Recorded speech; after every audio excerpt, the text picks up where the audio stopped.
حضرت ابراہیم علیہ السلام کے کچھ پہلو پر پچھلے جمعہ میں کچھ بیان ہوا تھا، ان کی سیرت کے کچھ پہلو آپ کے سامنے رکھے گئے تھے کہ حضرت ابراہیم علیہ السلام نے توحید کا اعلان کیا، اپنے باپ کو بھی دعوت دی، اپنی قوم کو بھی دعوت دی، لیکن قوم والوں نے ابراہیم علیہ السلام کو جھٹلایا، باپ نے بھی جھٹلایا۔ بالآخر ابراہیم علیہ السلام کی قوم ایک میلے پہ گئی، ابراہیم علیہ السلام نے پیچھے سے ان کے جتنے بھی بت تھے ان سب کا کام تمام کر دیا۔ اب یہاں سے بات آگے چل رہی تھی کہ ابراہیم علیہ السلام نے جب یہ کام تمام کیا تو لوگوں نے ابراہیم علیہ السلام کو آ کر پکڑ لیا اور کہا کہ تو نے یہ کام کیوں کیا؟ ابراہیم علیہ السلام نے بتایا کہ یہ کام اس بڑے نے کیا، بل فعل کبیرہم ھذا فاسألوہم ان کانوا ینطقون، یہ جو تمہارا بڑا بت ہے اس کے ہاتھ میں کلہاڑی ہے، اس نے یہ سب کو ان سب کا کام تمام کیا ہے۔ اب وہ ان سے پوچھنے سے تو رہے، انہوں نے ابراہیم علیہ السلام کے لیے عدالت کو سجا لیا۔ ایک بادشاہ تھا، اس بادشاہ نے بھی ابراہیم علیہ السلام سے سوال شروع کیے۔ قرآن مجید اس کا نقشہ یوں کھینچتا ہے کہ ابراہیم علیہ السلام سے سوال ہوتا ہے تو کس رب کو مانتا ہے؟ ابراہیم علیہ السلام نے فرمایا اس رب کو مانتا ہوں، ربی الذی یحیی و یمیت، جو زندہ بھی کرتا ہے جو موت بھی دیتا ہے۔ اس نے کہا یہ کام تو میں بھی کر سکتا ہوں۔ اس نے کہا جاؤ، میں نے دو بندوں کے لیے سزا، ایک کے لیے سزا مقرر کی ہے، ایک کے رہائی کا انتظام کیا گیا ہے، جس کی رہائی کا میں نے شیڈول جاری کیا ہے اس کو سولی پہ لٹکا دو، اور جس کو سولی پہ لٹکانا ہے اس کو رہا کر دو۔ لا ابراہیم یہ کام تو میں بھی کرتا ہوں۔ ابراہیم علیہ السلام نے آگے سے فرمایا فَإِنَّ اللَّهَ يَأْتِي بِالشَّمْسِ مِنَ الْمَشْرِقِ فَأْتِ بِهَا مِنَ الْمَغْرِبِ فَبُهِتَ الَّذِي كَفَرَ، اے بدبخت انسان، میرا رب سورج کو مشرق سے نکالتا ہے، اگر تو اپنے آپ کو رب کہتا ہے تو سورج کو مغرب سے نکال کر دکھا۔ اب وہ خاموش ہو گیا، اب اس کے پاس کوئی جواب نہیں تھا۔ اس نے کہا کہ اس کو جیل کے اندر بند کر دیا جائے۔ ابراہیم علیہ السلام کو جیل میں بند کر دیا گیا۔ بالآخر ایک اور سکیم سوچی گئی کہ جناب لکڑیاں کٹھی کی گئیں، سب انتظام ہوا، لکڑیوں کا ایک کٹھیاں کر کے وہاں پر ابراہیم علیہ السلام کو لایا گیا۔ اس لکڑیوں کی آگ بھڑکائی گئی، ابراہیم علیہ السلام کو اس آگ کے اندر ڈال دیا گیا۔ قرآن مجید میں آتا ہے، اللہ کا قرآن کہتا ہے کہ جب ابراہیم علیہ السلام کو آگ میں ڈال دیا گیا تو اللہ نے بھی آگ سے کہا کہ تو اس ابراہیم کے لیے ٹھنڈی ہو جا۔ یا نار کونی بردا وسلاما علی ابراہیم، ابراہیم علیہ السلام کو جس وقت آگ میں ڈالا گیا، حضرت جبریل علیہ السلام تشریف لائے، آ کر کہا ابراہیم اگر آپ آرڈر دیں تو میں ابھی ایک پر ماروں گا اور تجھے فلاں سمندر فلاں پانی کے اندر آپ کو میں ڈال دوں گا، اگر آپ مجھے اجازت دیں۔ ابراہیم علیہ السلام نے آگے سے سوال کیا جبریل آپ خود آئے ہیں یا آپ کو میرے رب نے بھیجا ہے؟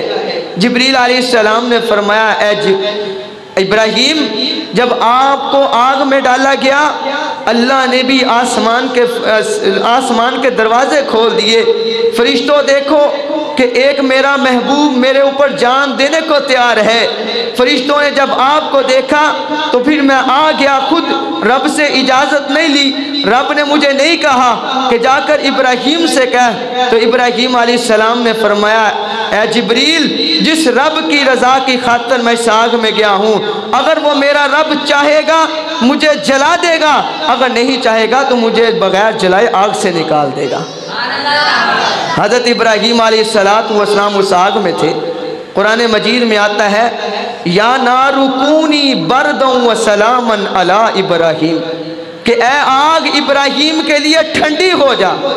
پھر اللہ نے آگے فرمایا بردوں کا معنی ہے ٹھنڈا ہو جانا، لیکن آگے فرمایا سلامن، سلامتی والی ٹھنڈی ہونا، کہیں اتنی ٹھنڈی بھی نہ ہو جانا کہ ابراہیم کا وہاں رہنا بھی مشکل ہو جائے، کہ یعنی اللہ نے اپنے محبوب کے لیے آگ کو آرڈر کیا تو آگ ٹھنڈی ہو گئی۔ اسماعیل علیہ السلام کے گلے پہ چھری چلنے لگی، اللہ نے چھری کو آرڈر دیا نہیں چلنا، تو اسماعیل علیہ السلام کی گردن پہ چھری نہیں چلی، کیونکہ میرے رب کے حکم کے تابع آگ بھی ہے، چھری بھی ہے، پتھر بھی ہے، لوہا بھی ہے۔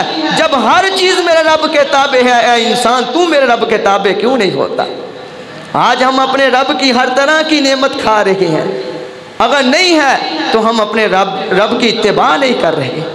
مسجد کے قریب سے گزر جانا اور حی علی الصلاح حی علی الفلاح کی آوازیں آئیں تو اس کا مطلب یہ ہوا کہ ہم اپنے رب کی رضا پہ راضی نہیں ہیں۔ میرے بھائیوں، ہر چیز میرے رب کے حکم کے تابع ہے، ہر چیز تابع ہے۔ اب آگ ٹھنڈی ہو گئی، ابراہیم علیہ السلام کو جب آگ سے نکالا گیا 40 دن ابراہیم علیہ السلام اس آگ میں رہے۔ جب نکالا پوچھا گیا ابراہیم وہ دن کیسے گزرے؟ ابراہیم علیہ السلام نے فرمایا زندگی کا ہر دن گزارا ہے، لیکن جو 40 دن اس آگ میں گزارے ہیں ایسے دن مجھے کبھی نہیں ملے۔ کیوں؟ اللہ نے فرمایا تھا بردوں و سلامن، وہ جنت بن گئی تھی، وہ آگ ابراہیم علیہ السلام کے لیے پھول بن گئے تھے۔ تو میرے بھائیوں، اگر ہم اپنے نبیوں کی اتباع کرتے ہوئے، اللہ کے حکم کی اتباع کرتے ہوئے چلیں گے تو ہمارے لیے دنیا بھی جنت بن جائے گی، آخرت بھی جنت بن جائے گی۔ اور اسی طرح ابراہیم علیہ السلام کی سیرت کا ایک اور پہلو ہے کہ ابراہیم علیہ السلام نے اللہ سے التجا کی، اللہ میں توحید کا اتنی دیر ہوگی دعوت دے رہا ہوں، لیکن آپ مجھے دکھائیں تو صحیح آپ کرتے کیا ہیں، کیسے آپ دوبارہ لوگوں کو زندہ کریں گے؟ حالانکہ عقیدہ بھی تھا، یقین بھی تھا، لیکن ویسے دیکھنے کے لیے، معجزہ ظاہر کرنے کے لیے اللہ نے ابراہیم کے دل میں یہ بات ڈال دی۔ ابراہیم علیہ السلام کو اللہ نے فرمایا 4 پرندے بنا لے مٹی کے، اور ایک پرندے کو اس پہاڑ پہ، ایک کو اس پہاڑ پہ، ایک کو اس پہاڑ پہ، ایک کو اس پہاڑ پہ رکھ دے۔ ابراہیم علیہ السلام نے 4 پرندے تیار کیے، چاروں پہاڑوں پہ، چاروں کونوں پہ رکھ دیے۔ فرمایا اے ابراہیم، قرآن مجید میں آتا ہے کہ اللہ نے فرمایا ابراہیم اب ان کو پکار۔ ابراہیم علیہ السلام نے آواز دی تو وہ چاروں کے چاروں پرندے جو ہیں وہ ابراہیم علیہ السلام کے پاس آگے۔ اللہ نے فرمایا ابراہیم اگر میں اس پرندوں کو زندہ کر سکتا ہوں تو قیامت والے دن میں دوبارہ انسانوں کو بھی زندہ کر سکتا ہوں۔ تو میرے بھائیوں، ہمارا یہ عقیدہ ہونا چاہیے۔ جب ہمارا یہ عقیدہ ہوگا کہ ہم نے قیامت والے دن دوبارہ زندہ ہونا ہے تو خدا کی قسم پھر ہم اللہ کی کوئی نافرمانی نہیں کریں گے، ہم اللہ کی کوئی نافرمانی نہیں کریں گے۔ تو آج ابراہیم علیہ السلام کا ایک اور انوکھا پہلو آپ کے سامنے رکھنا ہے۔ قرآن مجید کا پہلا پارہ ہے اور 15واں رکوع ہے، اس کی آخری آیات ہیں، ان کے اندر اللہ تعالیٰ نے اس نقشے کو کھینچا کہ ابراہیم علیہ السلام اپنی زندگی میں ایک اور کام کر کے گئے تھے۔ وہ کام کیا تھا؟ قرآن مجید میں آتا ہے، اللہ قرآن کہتا ہے وَإِذْ يَرْفَعُ إِبْرَاهِيمُ الْقَوَاعِدَ مِنَ الْبَيْتِ وَإِسْمَاعِيلُ رَبَّنَا تَقَبَّلْ مِنَّا إِنَّكَ أَنْتَ السَّمِيعُ الْعَلِيمُ، کہ اللہ تعالیٰ نے ابراہیم اور اسماعیل علیہ السلام کو حکم دیا کہ میرے بیت اللہ کی تعمیر کرو۔ اب ابراہیم اور اسماعیل علیہ السلام نے اللہ کے گھر کی تعمیر کی۔ اب میرا ایک سوال ہے، ذرا توجہ کرنا کہ اب بیت اللہ کی تعمیر ہوئی، اس پہ کتنا خرچہ ہوا، کتنی مٹی لگی، کتنی اینٹیں لگی، کتنے دن لگے، جو پتھر پہ، جس پتھر پہ کھڑے ہو کر انہوں نے تعمیر کی وہ پتھر کہاں سے آیا، کیسے آیا، ابراہیم اور اسماعیل علیہ السلام نے کتنے دن لگائے؟ اللہ نے کہیں قرآن مجید میں ان باتوں کا تذکرہ نہیں کیا، لیکن اس تعمیر کے درمیان ایک اور کام ہوا تھا، اللہ نے اس کا تذکرہ قرآن میں کیا۔ وہ کام کیا تھا کہ ابراہیم علیہ السلام جس وقت بیت اللہ کی تعمیر کر رہے تھے ایک دعا مانگ رہے تھے، وہ دعا ایسی مانگی کہ اللہ نے اس دعا کو قرآن کی زینت بنا کے رکھ دیا، اور بتایا کہ یہ دعا جو قیامت تک پڑھتا رہے گا وہ ابراہیم کی سنت پر چلتا رہے گا۔ وہ دعا کیا ہے؟ آج اسی پر ہم نے بحث کرنی ہے۔ کہ وہ دعا کون سی تھی کہ ابراہیم علیہ السلام نے دعا مانگی؟ قرآن مجید میں آتا ہے وَإِذْ يَرْفَعُ إِبْرَاهِيمُ الْقَوَاعِدَ مِنَ الْبَيْتِ وَإِسْمَاعِيلُ۔ اب سب سے پہلے تو یہ سمجھنا ہے، مولانا مفتی تقی عثمانی صاحب دامت برکاتہم اپنے والد صاحب مفتی شفیع رحمت اللہ علیہ کے پاس بیٹھے تھے۔ وہ فرماتے ہیں کہ میں نے اپنے باپ کے پاس بیٹھا تھا تو میرا والد محترم قرآن مجید کی تلاوت بھی کرتے تھے، ساتھ ساتھ قرآن مجید کی جو آیت ہوتی اس میں تدبر بھی کرتے تھے، سمجھتے تھے کہ یہ آیت کیسے نازل ہوئی، کیوں ہوئی، اور یہ ہمیں کیا سبق دینا چاہتی ہے۔ فرمایا کہ میں اپنے والد محترم کے پاس بیٹھا تو فرمایا مجھے اے تقی ذرا اس آیت کو سمجھ، اللہ نے اس کا نقشہ کیسا کھینچا۔ فرمایا وَإِذْ يَرْفَعُ إِبْرَاهِيمُ الْقَوَاعِدَ مِنَ الْبَيْتِ وَإِسْمَاعِيلُ۔ اللہ نے ابراہیم کا تذکرہ کیا ہے، دونوں مشغول تھے اس کام میں۔ بیت اللہ کی تعمیر ابراہیم نے بھی کی، اسماعیل نے بھی کی ہے۔ اینٹیں ابراہیم بھی لائے، اسماعیل بھی لائے۔ ابراہیم نے تعمیر کی، اسماعیل نے مزدوری کی ہے، دونوں وہاں کھڑے تھے، لیکن اللہ نے نسبت ابراہیم کی طرف کی کہ ابراہیم علیہ السلام نے بیت اللہ کی تعمیر کی ہے، بیت اللہ کو بلند کیا ہے، بیت اللہ کو بنایا ہے۔ آخر میں کہا کہ اسماعیل بھی ساتھ تھا۔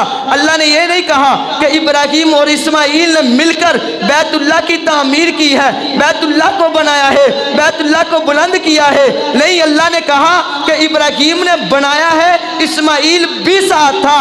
وہ بزرگ کہتے ہیں کہ ذرا سمجھو، اللہ نے ہمیں یہ بات سمجھائی ہے کہ جب بڑا اور چھوٹا دونوں مل کر ایک کام کریں تو نسبت بڑے کی طرف کیا کرو، چھوٹے کے ساتھ دیا کرو۔ نسبت بڑے کی طرف کرنی ہے کہ یہ کام بڑے نے کیا ہے، چھوٹا صرف ساتھ تھا۔ حضرت عمر رضی اللہ تعالیٰ عنہ کے بارے میں آتا ہے، حضرت عمر رضی اللہ تعالیٰ عنہ فرماتے کہ اللہ کے نبی علیہ السلام رات کو کبھی کبھی ابو بکر کے پاس جاتے، اس سے جا کر مسلمانوں کے رہن سہن، ان کے حالات کے بارے میں مشورہ کرتے تھے۔ حضرت عمر رضی اللہ تعالیٰ عنہ فرماتے کہ ابو بکر کے پاس جایا کرتے تھے، ان سے مشورہ کیا کرتے تھے۔ آخر میں فرماتے کہ میں بھی ساتھ ہوتا تھا، میں بھی ساتھ ہوتا تھا۔ یہ نہیں کہا کہ اللہ کے نبی ابو بکر اور عمر دونوں کے پاس آتے تھے۔ کیوں ابو بکر کی نسبت کیوں کی؟ اس لیے کہ ابو بکر بڑا تھا، عمر چھوٹا تھا۔ عمر رضی اللہ تعالیٰ عنہ نے ہمیں یہ سبق دیا کہ جب ایک بڑا اور ایک چھوٹا دونوں مل کر کوئی کام کریں تو نسبت بڑے کی طرف کرنی ہے اور چھوٹے کو یہ بتانا کہ یہ بھی ساتھ تھا۔ تو قرآن مجید کی یہ آیت ہمیں سب سے پہلے یہ سبق دیتی ہے کہ میرے بھائیوں، جب بھی کہیں کوئی کام ہو تو بڑوں کو بلند رکھنا ہے، چھوٹوں کو پیچھے رکھنا ہے، بڑوں کو آگے رکھنا ہے۔ اور آگے فرمایا وَإِذْ يَرْفَعُ إِبْرَاهِيمُ الْقَوَاعِدَ مِنَ الْبَيْتِ وَإِسْمَاعِيلُ رَبَّنَا تَقَبَّلْ مِنَّا إِنَّكَ أَنْتَ السَّمِيعُ الْعَلِيمُ۔ اب ابراہیم علیہ السلام نے بیت اللہ کی تعمیر کی۔ تعمیر کے دوران ابراہیم علیہ السلام ایک انوکھی دعا کرتے ہیں۔ آج کے زمانے میں اگر ہم دیکھیں، کوئی بندہ کسی پر احسان کر دے، کوئی کام کر دے، وہ جھٹلانا شروع کر دیتا ہے، وہ نخروں میں آ جاتا ہے، وہ ناز کرتا ہے، وہ فخر کرتا ہے، اس کا سینہ تنا جاتا ہے، اس کی گردن اکڑ جاتی ہے، وہ فخر اور تکبر کے جذبات اس میں نظر آنے لگ جاتے ہیں۔ لیکن جب ابراہیم علیہ السلام بیت اللہ کی تعمیر کر رہے تھے، تعمیر کرتے دعا کرتے ہیں، اے اللہ میں نے یہ بیت اللہ کی تعمیر شروع کی ہوئی ہے، میں اس کو بنا رہا ہوں، یہ تیرا گھر ہے، ربنا تقبل منا، اے اللہ میرے اس عمل کو تو قبول فرما۔ کیا فرمایا؟ ربنا تقبل منا، اے اللہ میرے اس عمل کو قبول فرما۔ ابراہیم کتنا بڑا کام کر رہے تھے کہ دنیا کا سب سے پہلا گھر بنا رہے تھے، دنیا کا سب سے پہلا گھر بنا رہے ہیں۔ اس وقت تکبر بھی کر سکتے تھے، وہ جناب اس وقت فخر بھی کر سکتے تھے، وہ اللہ پر احسان بھی کر سکتے تھے، لیکن انہوں نے یہ نہیں کیا، بلکہ کیا کہا؟ اے اللہ میرے اس نیک عمل کو تو قبول فرما۔ اور ہمیں یہ سمجھایا کہ کوئی بھی تم نیکی کا کام کرو یہ اللہ کی توفیق سے ہوتا ہے، تو اس میں ضرور یہ دعا کرو، اے اللہ ہمارے اس عمل کو قبول فرما۔ میرے بھائیوں، آج ہم کوئی بھی نیکی کا کام کرتے ہیں، ہم احسان جتلانا شروع کر دیتے ہیں۔